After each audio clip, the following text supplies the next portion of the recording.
هرات چې د افغانستان فرهنګي پلازمینه یادېږي، د هرات د امنیتي بحثونو د غونډې کوربه و.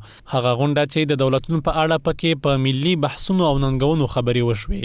په دغه ناسته کې د ایران، پاکستان، امریکا، بریټانیا، چین او هند استازو ګډون کړی و.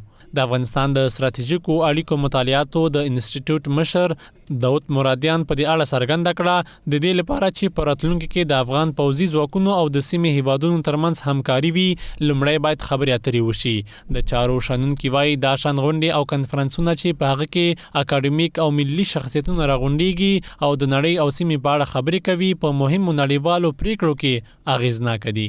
د وروستۍ غونډې موږ ته دا ښیي چې په افغانستان کې کومې غونډې کیږي، هغه یو خو د افغانستان د مشرۍ کیږي او دویم ارزښت دا دی چې افغانستان د نورې نړۍ سره همغږی کوي او د سیمې د هیوادونو سره همغږی کوي.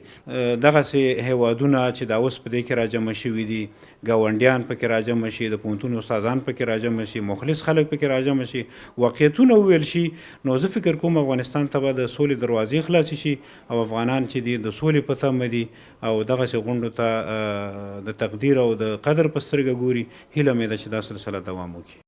دغه پروګرام په بله برخه کې د افغانستان لپاره د ملګرو ملتونو پخوانی استازي کای آیدا د غونډې پر اهمیت خبرې وکړې. ښاغلي آیدا وویل اوسني سیاسي بحثونه تر ډیره ملي اجنډا ته ځانګړي شوي، ځکه په زیاتو هیوادونو کې د سیاسي بحثونو او واقعیتونو ترمنځ نه همغږي یو ګواښ وي.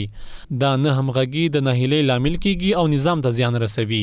په همدې حال کې د هرات والي محمد آصف رحیمي وایي چې دا ډول غونډې کولی شي په سیمه د همغږۍ پر رامنځته کولو کې ښه رول ولوبوي.